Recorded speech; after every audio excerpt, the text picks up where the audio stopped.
Je dirais le premier aspect, c'est nous-mêmes. On dit souvent qu'on est notre principal outil de travail. D'abord, je dirais, alors travailler sur nos perceptions face aux problèmes d'hommes qu'on rencontre.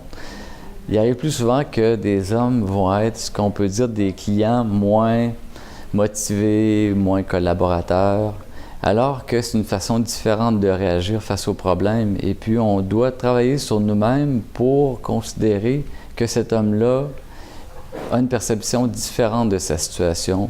Alors, de laisser la parole, d'avoir une perspective où l'homme est expert de sa vie. Alors, au lieu de voir que c'est un problème, on peut dire quels sont ses besoins, qu'est-ce qu'il aimerait changer, et puis graduellement en venir peut-être à parler de certains problèmes plus intimes ou de nommer que c'est problématique.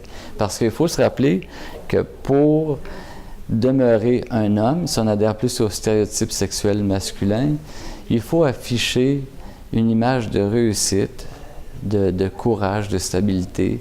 Et puis, dans ce contexte-là, admettre qu'on a des problèmes, ça se fait plus ou moins. Donc, il y a un travail sur soi pour se dire, d'accord, je vais travailler avec cet homme-là, même s'il n'y a pas cette perspective-là que moi j'ai, ou sur le plan, par exemple, du mode de vie, il y a des choses qui sont nocives, mais partir de ce que lui trouve qui pourrait être amélioré, même si ce n'est pas ce que nous, on trouverait aussi.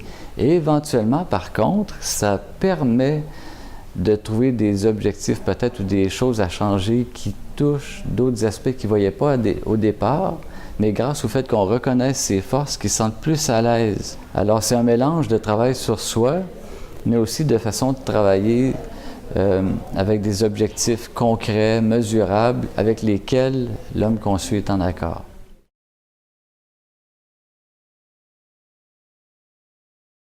Comme professionnel, on est habilité à évaluer des situations et de proposer des solutions.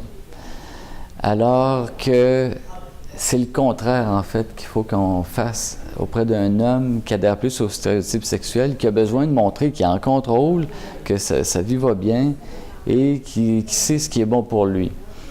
Alors, il faut se retenir de lui dire qu'il y a tel problème, et puis qu'il va le régler en faisant ça, ça, ça. Il faut plutôt laisser donc l'homme dire quels sont ses besoins et de suggérer, encore là, c'est pas conseiller, en suggérer des choses et lui demander ce qu'il en pense. Donc l'erreur, c'est de dire, tu as un problème et puis voici comment le résoudre. Il faut vraiment s'attarder à la perception que lui a, d'abord. Une autre tendance, je pense, un autre piège, c'est de faire une liste d'épicerie d'objectifs. Étant donné qu'on est formé pour évaluer les problèmes, on peut avoir plusieurs idées d'objectifs. Et puis finalement, ça peut faire en sorte qu'un gars arrive à un problème où peut-être que lui n'avait même pas, puis il repart avec 4. La solution, c'est de partir avec le fait qu'il n'y a peut-être pas de problème, et puis de travailler là-dessus, et puis tant qu'il n'y a pas avoir de problème, est-ce qu'il y aurait peut-être un objectif sur lequel il aimerait travailler? Puis c'est ce qui fait qu'éventuellement, il va se dire peut-être que j'avais un problème finalement. Mais c'est pas grave s'il n'y a pas de problème dans la mesure où il y a quelque chose à travailler quand même. C'est un cliché, mais travailler avec les forces, c'est la clé.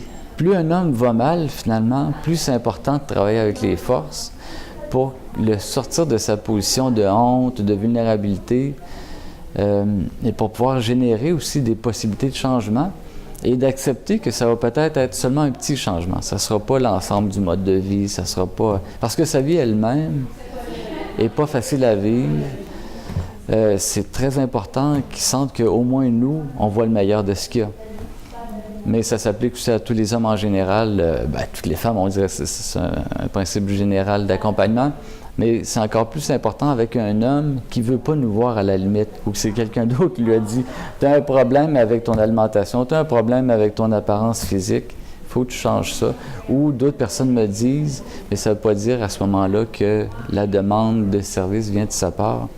Alors, de miser sur ce qui va bien dans sa vie pour commencer, c'est un élément important. Puis ça revient aussi à l'aspect justement du travail sur soi, de se dire comment moi je peux avoir une perspective où j'ai envie d'accompagner cet homme-là, malgré les lacunes qui sont apparentes puis que lui-même voit.